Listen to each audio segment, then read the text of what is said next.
And this is another variety of local mint. This one's kind of more like a spearmint. And it's a nice example of just letting nature be nature, taking care of herself. The bougainvillea has cast the flowers down here and just mulched it nicely, which has really supported it and being able to spread out and feel, tucked in pretty well. And some more butterfly peas around. And in the far corner here, there's some vetiverse. Again, mulched in nicely with the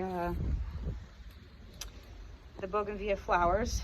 And I had chose this corner for them because in the rainy season, a lot of the water gets down here and they like to have their feet wet. So they do a good job at absorbing, a lot of the excess moisture.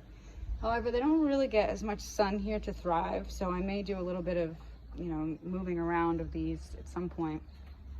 And this is an asparagus fern.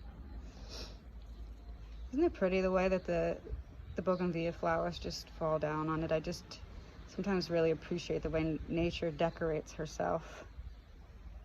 And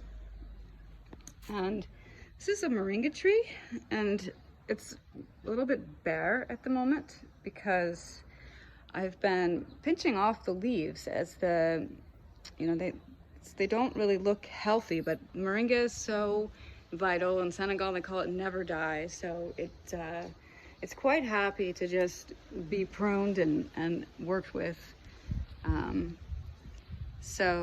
These look like healthy leaves to me now. And I have developed a little practice over the years where I like to mulch things with themselves. So I just drop the leaves down and just thinking that as I mulch it with itself, it will balance itself out.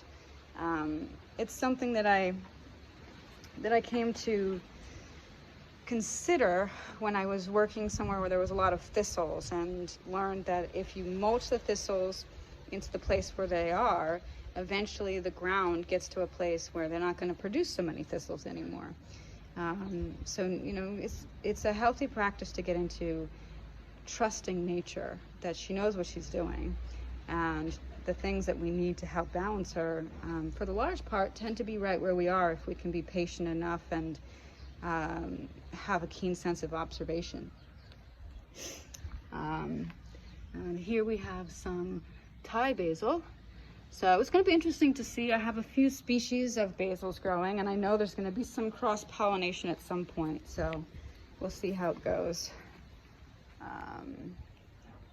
So this is the view of the holy basil patch on the line here.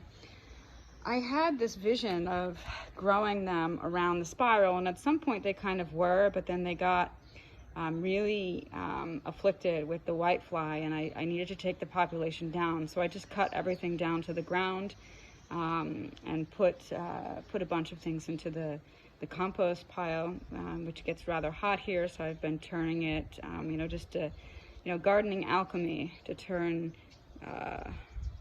the things that are in a diseased state into something that can be nourishing.